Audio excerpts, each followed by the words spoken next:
Okay, in this video we're going to go over the nitrogen cycle, and you should have your guided notes out and be ready to take some notes. Why do we need nitrogen? Well, we need nitrogen to make our macromolecules, and we need macromolecules for life. So two of the main macromolecules that require high amounts of nitrogen are proteins. Okay, here's our amino acid.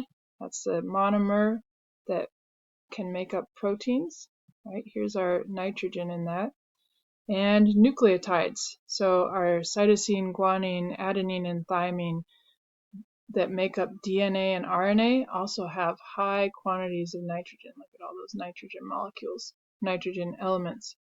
So we need nitrogen to make our macromolecules. How do we get our nitrogen? Where does our nitrogen come from?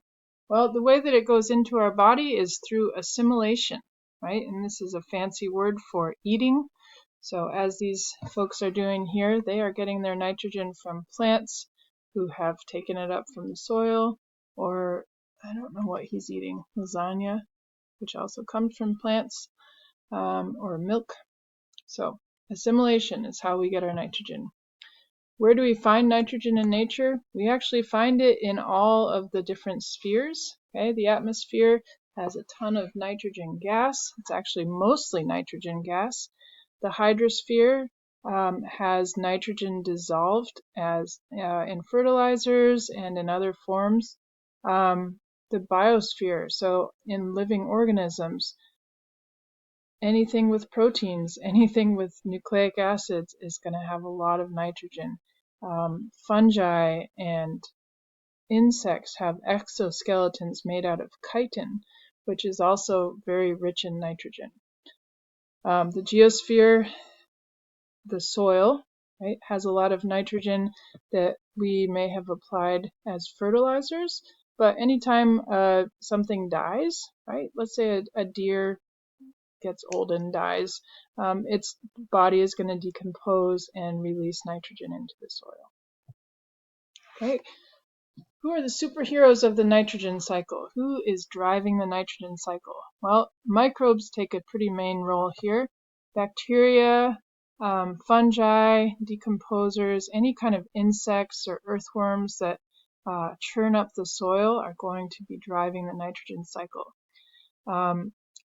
Legumes are kind of an interesting superhero here.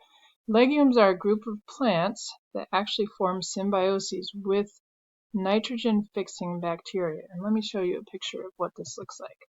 So soybeans are a legume, right? They are beans, peas, and clovers are all legumes. And if you were to dig up a soybean plant, you'll find that on their root systems they have these things that look like little BBs. You don't even have to use a microscope to see these. These are nodules, and they are made out of plant tissue. Plant cells grow around these, but inside they are housing nitrogen-fixing bacteria motels. Okay, or they're housing the bacteria.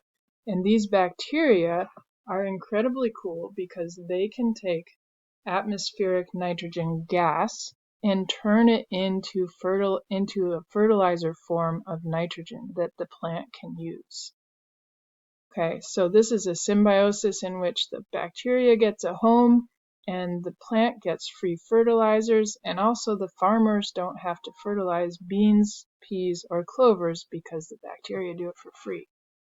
Super cool. Okay, why is this nitrogen cycle important? I'm just going to say location, location, location. Same way that we talked about how it's important that water is in the certain quantities. If we have too much water on land, we get flooding. If we have not enough water on land, we get a drought. If we have too much carbon dioxide in the atmosphere, we end up with greenhouse gas issues and global warming. Same thing goes with the nitrogen cycle.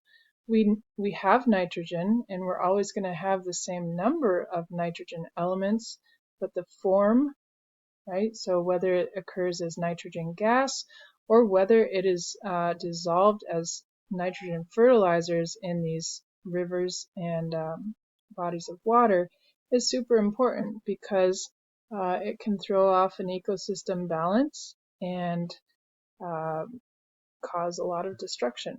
So in the next reading, I think you're going to be reading about some of the different processes that nitrogen that helps to cycle nitrogen through the earth.